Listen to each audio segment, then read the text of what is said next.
nom d'Allah, le tout miséricordieux, le très miséricordieux. Louange à Allah, Seigneur de l'univers, et que la prière et le salut soient sur notre prophète Mohammed, sa famille et ses compagnons. Assalamu alaikum wa rahmatullahi ta'ala wa barakatuh. À travers le verset 56 de la sourate Al-Ahzab, les coalisés, Allah nous ordonne de prier sur le prophète. Inna Allah wa malaikatahu yusalluna ala nabi ya ayyuhalladhina amanu sallu alayhi wa sallimu taslima. Certes, Allah et ses anges prient sur le prophète. Ô vous qui croyez, priez sur lui et adressez-lui vos salutations. Nous cherchons donc à travers cette rencontre à explorer toutes les dimensions de cette injonction divine. Dans un premier temps, nous définirons la signification de la prière sur le prophète sallallahu alayhi wa sallam. Dans un deuxième temps, nous verrons comment prier sur lui et évoquerons les moments privilégiés pour l'accomplir. Enfin, nous aborderons les bienfaits et les fruits de cette pratique. Que signifie la prière sur le prophète sallallahu alayhi wa sallam? La prière d'Allah sur le prophète, quand Allah prie sur le prophète, ce n'est pas une prière au sens de prosternation, car Allah ne prie personne. Selon Abu al-Aliya, un grand savant de la génération suivant les compagnons at-Tabi'in, cité par Al-Bukhari dans son Sahih, la prière d'Allah sur le prophète signifie qu'Allah fait l'éloge de son prophète auprès de ses anges, en mentionnant ses qualités les plus éminentes. Cela signifie qu'il l'enveloppe de sa miséricorde et qu'il élève son rang de manière continue. Cette prière marque ainsi le grand amour d'Allah envers son messager et souligne la place éminente que le prophète sallallahu alayhi wa sallam occupe auprès de son Seigneur. Nous remarquons que dans le Coran, Allah fait l'éloge de son prophète à plusieurs reprises. Par exemple, dans la sourate Al-Qalam, la plume, verset 4, wa innaka la'ala khuluqin azim. Et tu es certes d'une moralité éminente. De même, dans la sourate Al-Ahzab, les coalisés, verset 21, لقد كان لكم في رسول الله أسوة حسنة لمن كان يرجو الله واليوم الآخر وذكر الله كثيرا. En effet, vous avez dans le messager d'Allah un excellent modèle pour quiconque espère en Allah et au jour dernier et invoque Allah fréquemment. La prière des anges est la nôtre sur le prophète sallallahu alayhi wa sallam. Selon Ibn Abbas et Abu al-Aliya, la prière des anges sur le prophète est une invocation. Les anges ne prient pas le prophète, ils implorent Allah en sa faveur en lui demandant de le bénir et d'élever davantage son rang. Cette prière est également un istighfar, une demande de pardon formulée en faveur du prophète sallallahu alayhi wa sallam. Quant à notre prière sur lui, elle est à la fois un acte d'adoration, car nous répondons à un ordre divin, un témoignage de notre amour et de notre gratitude envers le prophète sallallahu alayhi wa sallam et une invocation. Lorsque nous disons Allahumma salli ala Muhammad ou Allah prie sur Muhammad, nous invoquons Allah pour qu'il fasse l'éloge de son prophète auprès de ses anges. En réalité, nous ne prions pas directement sur le prophète, mais nous demandons à Allah de le faire.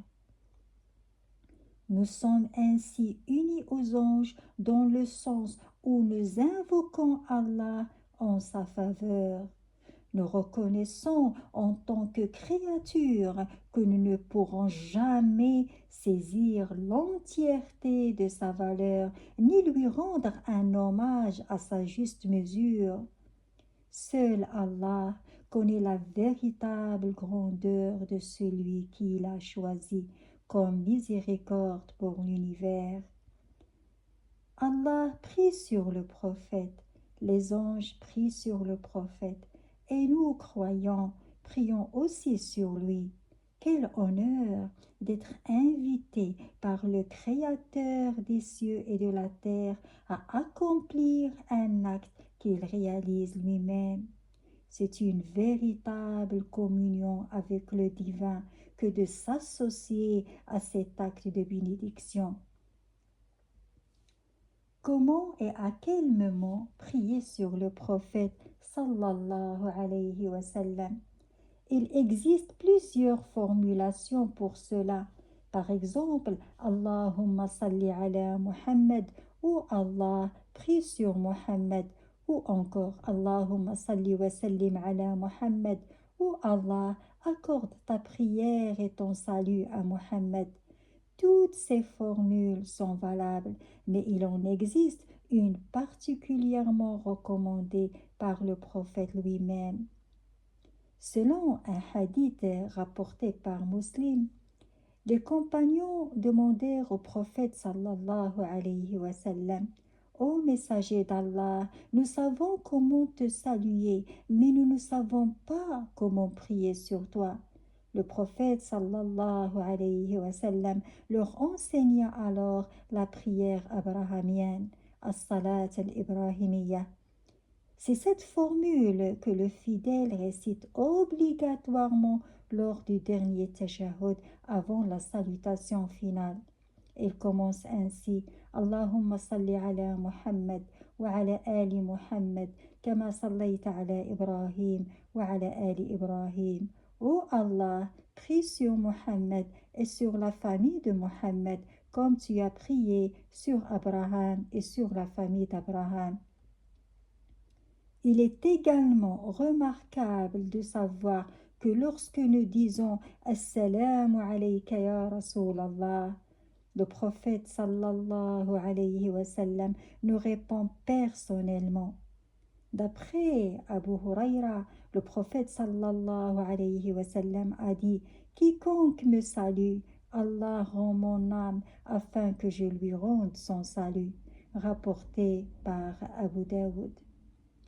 À quel moment prier sur le prophète sallallahu alayhi wa sallam? En réalité, on peut le faire à n'importe quel moment, que ce soit le matin ou le soir, car la prière sur le prophète fait partie du dhikr, le rappel d'Allah. Cependant, certains instants sont particulièrement recommandés. Lorsque son nom est mentionné, c'est le moment le plus important. Par exemple, si vous lisez le Coran et que vous arrivez au verset 67 de la sourate Al-Maïda, la table servie: Ya ayyuha ar-rasoul balligh ma unzila ilayka min rabbik. Ô messager, transmis ce qui t'a été descendu de la part de ton Seigneur. Il est recommandé de prier sur lui.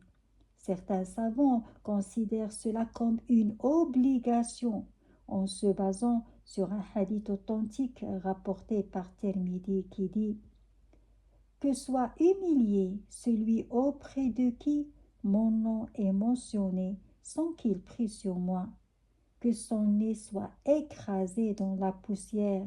Dans la version arabe, Rarima an fumri'in. En plus d'être une cause d'humiliation, le prophète sallallahu alayhi wa sallam a qualifié celui qui ne prie pas sur lui d'avare.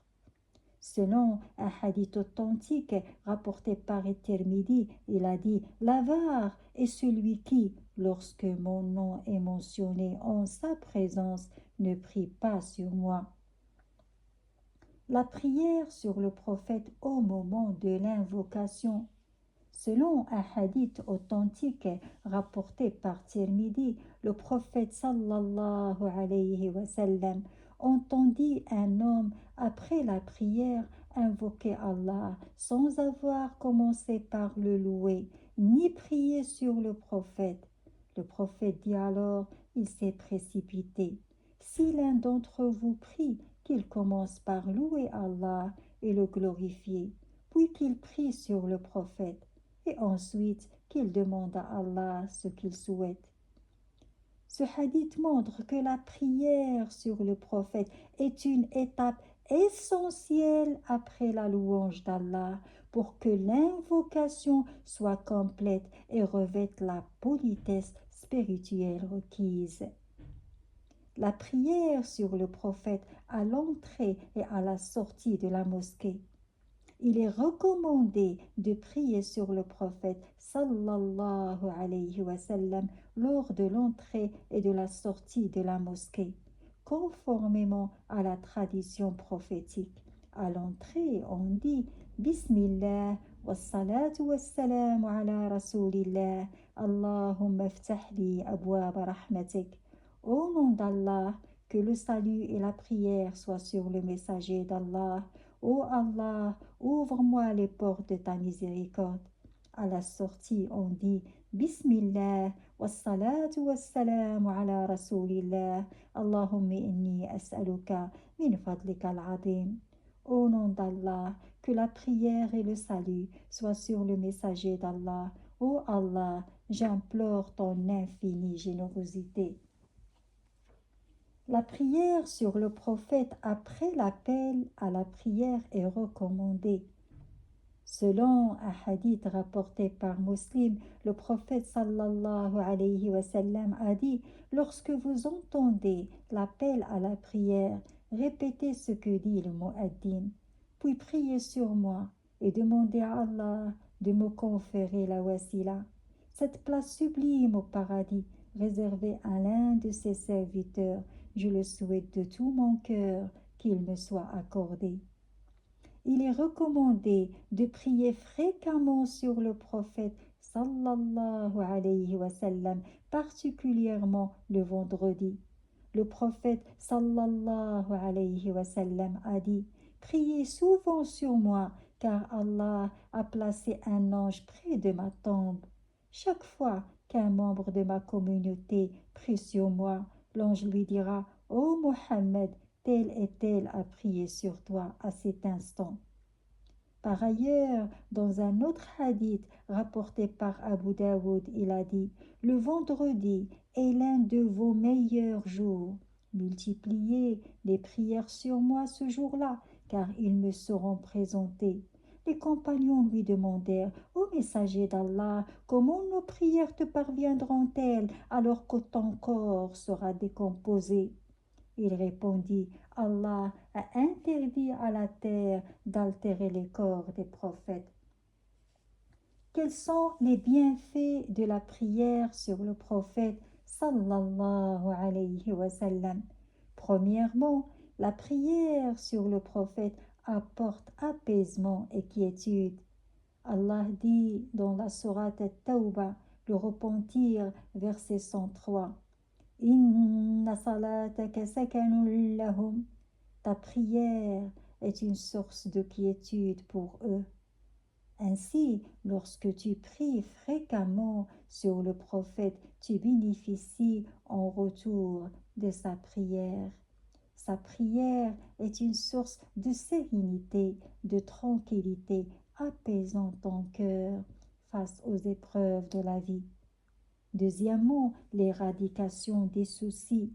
Selon un hadith célèbre rapporté par Tirmidhi, Ubay ibn Ka'b, qu'Allah l'agrée, demanda au prophète « Je consacre une grande partie de mes invocations à la prière sur toi.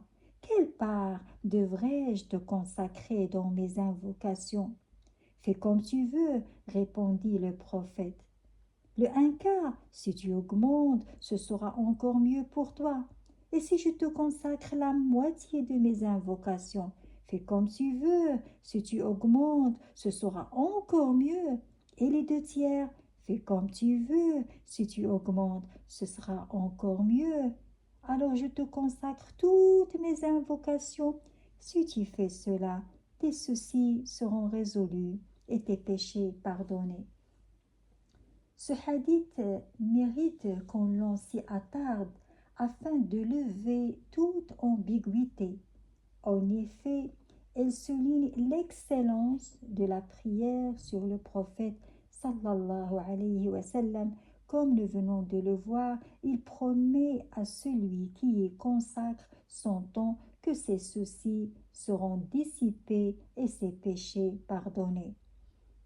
Dès lors, une question s'impose.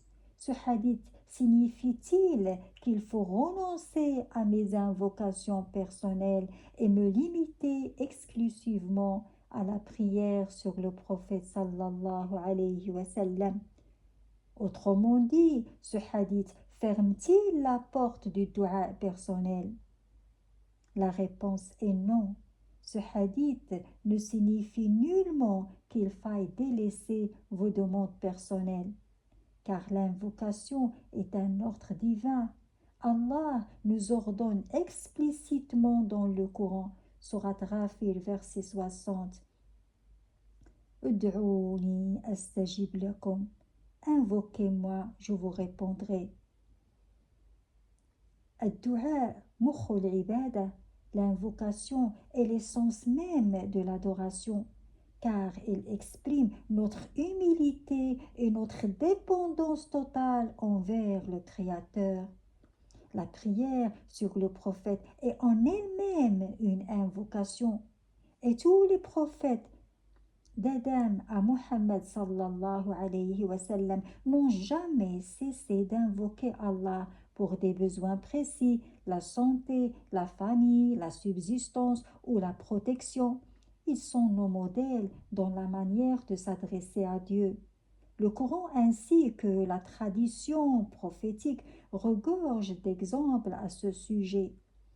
Si vous ressentez le besoin de vous vider, de confier vos peines ou de demander ce dont vous avez besoin, faites-le directement.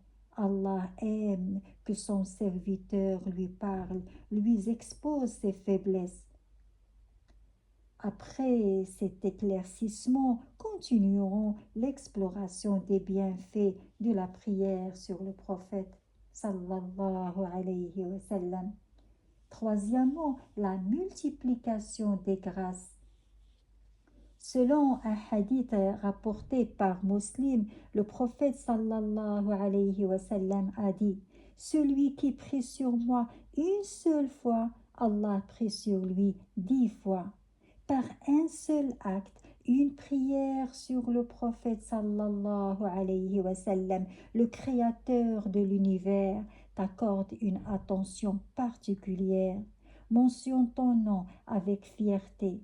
Fais ton éloge 10 fois auprès de l'assemblée des anges. C'est un investissement spirituel où le bénéfice est inestimable. En plus, il y a un autre hadith rapporté par Nasa'i, précise que quiconque accomplit une seule prière sur lui, Allah lui accorde 10 bénéfices, efface 10 de ses mauvaises actions et élève son rang de 10 degrés. Quelle générosité de Créateur des cieux et de la terre qui attend le croyant qui prie sur son bien-aimé Mohammed sallallahu alayhi wa sallam. Troisièmement, l'intercession du prophète au jour du jugement. Il est important de souligner que le prophète sallallahu alayhi wa sallam aime profondément sa communauté. Selon un hadith authentique, il a dit: chaque prophète a une invocation qu'il adresse, et moi, je souhaite réserver la mienne comme intercession pour ma communauté le jour du jugement. Il est également dit que plus on multiplie les prières sur le prophète sallallahu alayhi wa sallam, plus on se rapproche de bénéficier de son intercession. Selon Ibn Mas'ud, le prophète a dit, ceux qui seront les plus proches de moi le jour du jugement seront ceux qui auront le plus prié sur moi. Nous avons tous besoin du messager d'Allah, sallallahu alayhi wa sallam, pour son intercession en ce jour redoutable. Qu'a dit Allah à ce sujet dans son livre? Il a dit dans la sourate Abasa, il s'est renfrogné du verset 34 jusqu'au verset 36. يوم يفر المرء من أخيه وأمه وأبيه وصاحبته وبنيه. Le jour où l'homme s'enfuira de son frère, de sa mère, de son père, de sa compagne et de ses enfants. Il a aussi dit dans la sourate Al-Ma'arij, les voies d'ascension, verset 4, ce jour-là durera 50 000 ans. En ce jour du jugement, qui durera 50 000 ans, les gens seront dans une détresse indescriptible. Le soleil sera si proche des têtes qu'il brûlera les corps, et les gens seront plongés dans leur sueur selon leurs œuvres. Comment Allah a-t-il nommé ce jour? Il l'a appelé le jour de l'éclatement, le jour de la grande secousse, le jour du tremblement, le jour de la calamité. Selon un hadith rapporté par Al-Bukhari et autres, le jour du jugement, tous les êtres humains se rassembleront et se tourneront vers Adam en lui disant « Tu es le Père de l'humanité. Allah t'a créé de sa main et a ordonné à ses anges de se prosterner devant toi. Intercède pour nous auprès de notre Seigneur. » Il répondra « Je ne suis pas en position de le faire. » Et il rappellera la faute qu'il a commise lorsqu'il avait mangé le fruit de l'arbre qui lui a été interdit. Allez voir Noé. Ils iront vers lui. Il leur dira « Je ne suis pas en mesure de le faire. » Il se souviendra de sa faute lorsqu'il avait, par ignorance, adressé une demande à son Seigneur concernant son fils, comme mentionné dans la sourate Hud, verset 48. Il dira alors « Mon fils faisait partie de ma famille, et ta promesse était la vérité. » Mais Allah lui répondra « Ce n'est pas le cas.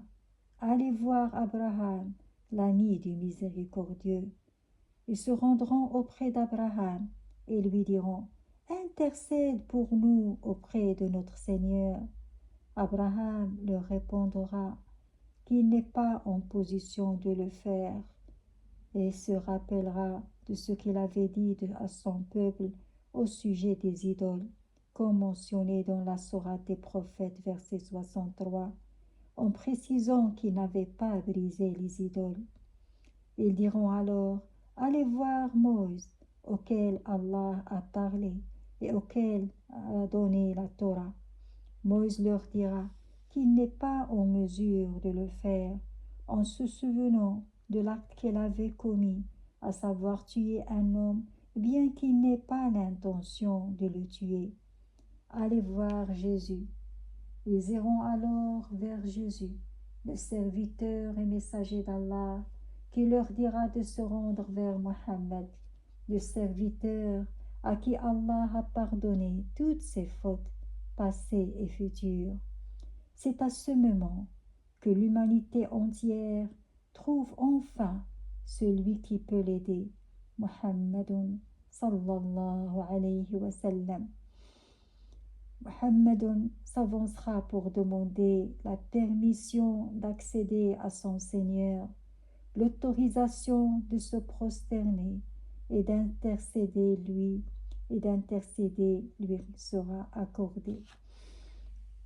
Il sauve d'abord l'humanité entière de l'angoisse de l'attente sous ce soleil brûlant. Mais au lieu de demander seulement que le jugement commence pour tous, il utilise ce moment privilégié pour s'occuper de sa communauté. Il prosternera sous le trône une voix retentira. Ya Muhammad, irfa' ra'sak, wa qul yusma' lak, wa sal tu'ta, washfa' tushaffa. Ô Mohammed, relève ta tête, demande et tu recevras, parle et tu seras entendu, intercède et ton intercession sera acceptée. Alors il lèvera la tête et louera son Seigneur avec une louange qu'il lui aura enseignée. Et le messager d'Allah dira alors, Ummati, Ummati, ma communauté, ma communauté. Ce sera le premier mot qu'il prononcera. On lui dira alors, va et fais sortir du feu ceux qui ont dans le cœur une quantité de foi équivalente à un grain de céréales. Accomplira cela, puis reviendra, louera Allah, se prosternera une deuxième fois sous le trône. Va et fais sortir ceux qui ont dans le cœur une quantité de foi équivalente à un grain d'orge. Accomplira cela, puis reviendra, louera Allah et se prosternera une troisième fois. Une voix retentira. Ô Mohammed, relève ta tête, demande et tu recevras, parle et tu seras entendu, intercède et ton intercession sera acceptée. Le messager d'Allah lèvera sa tête et on lui dira, va et fais sortir du feu ceux qui ont dans le cœur une quantité aussi minuscule qu'un atome. Pour la quatrième fois, une voix retentira. Ô Mohammed, relève ta tête, demande et tu recevras, parle et tu seras entendu, intercède et ton intercession sera acceptée. Le messager d'Allah, sallallahu alayhi wa sallam, dit, Ô mon Seigneur, accorde-moi la permission pour ceux qui ont prononcé la formule La ilaha illallah. Il n'y a pas de divinité autre qu'Allah. Allah dira par ma puissance, par ma majesté, ma gloire, je ferai sortir du feu tous ceux qui ont prononcé La ilaha illallah. Il n'y a pas de divinité autre qu'Allah. Notre rencontre touche à sa fin. Prions sur le bien-aimé d'Allah, Muhammad, sallallahu alayhi wa sallam. La prière sur lui est vue comme une lumière qui déclenche des étincelles de sérénité, de paix intérieure dans une vie tourmentée. Subhanakallahumma wa bihamdik, ashhadu an la ilaha illa ant, astaghfiruka wa atubu ilayk. Partagez cette vidéo et merci beaucoup.